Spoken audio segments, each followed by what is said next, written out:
In this lecture, we are going to learn how to calculate effective annual rate.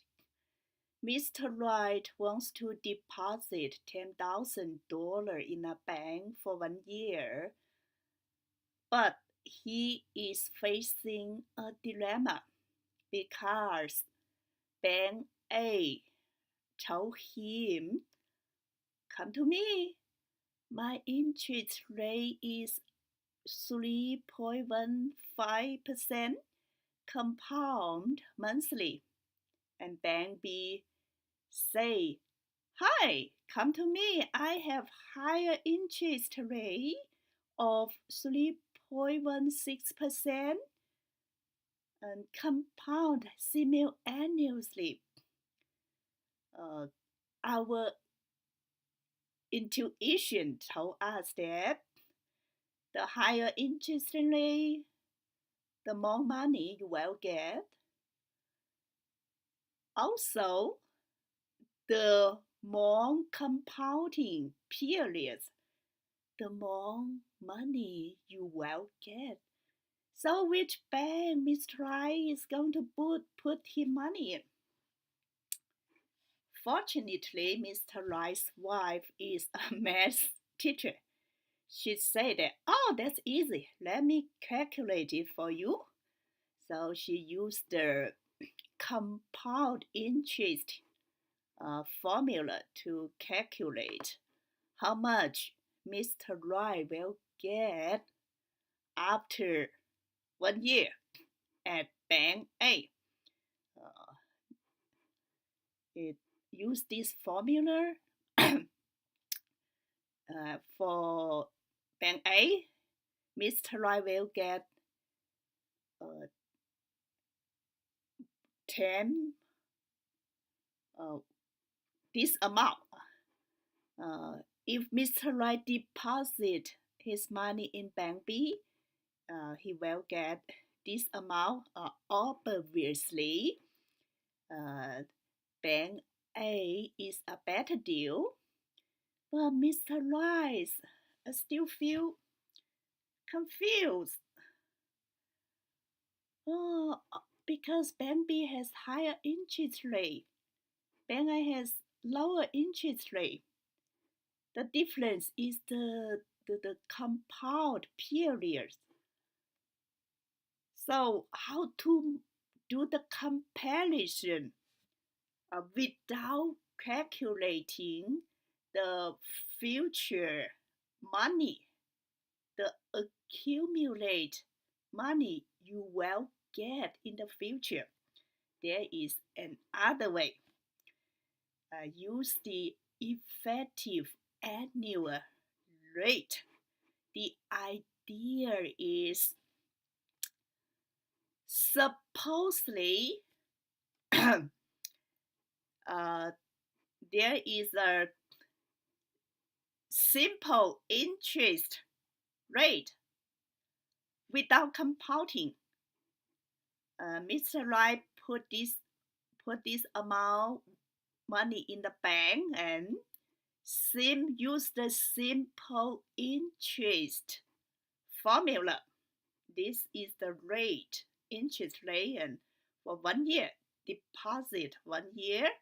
This money, this amount of money shall equal to, you use the compound interest formula. This is equal. The two sides are equal. So we cancel out the 10,000 and then subtract 1 from both sides.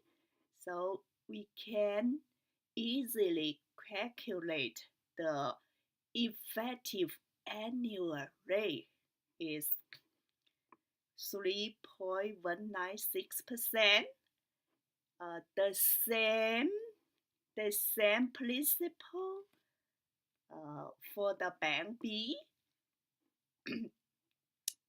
The effective annual rate is 3.1, 0.85%. So obviously, the effective annual rate for Bank B is a little bit higher.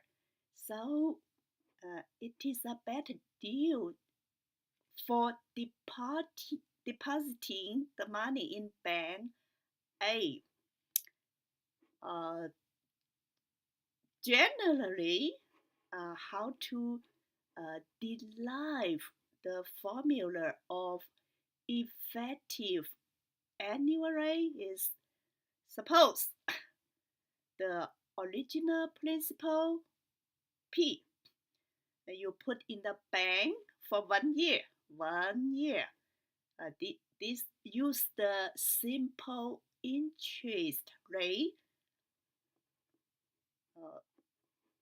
formula. And the other side of the equation is the bank compound interest by n periods in 1 year. So these two sides are equal. So we cancel out the P. The leftover is 1 plus EAR. On the other side is this one. And then we subtract 1 from both sides. So we got the formula of effective annual rate. So effective annual rate is the simple interest rate equivalent to a compound interest rate, also referred to as APR or APY. Okay, let's go to the reality. I logged in US Bank's website to see the APR and APY. This is the real number from US Bank's website. I get the data from US Bank because US Bank's headquarters is here in Minneapolis, Minnesota. So look at the definition of APR and the rate. This table shows rates for conventional fixed rate mortgage through US Bank. This column is the rate. What this column means? This column means the annual interest rate.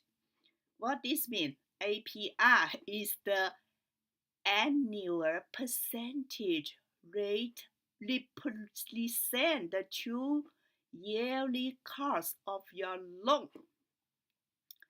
So the bank say, oh, annual interest rate is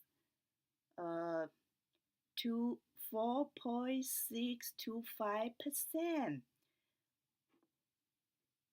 But the APR is higher because APR take the compound effect into account. So when you compare the APR from different banks, you just easy to know which one you can get a better deal. Obviously is the lower APR. Also the data from the US Bank for package money market saving because its saving is annual percentage yuan is the effective annual rate of return taking into account the effective compounding interest. So this is pretty unusual because APR equals to interest rate. Interest rate is the annual interest rate. So why it is the number are all equal? Just because the bank compound your saving once per year. Once per year. That is why the annual interest rate equals to APR. I think I figure out why the bank always big profit because when you deposit your money in the bank, usually the bank compound annually. But when you get a loan from a bank, the bank usually compound monthly.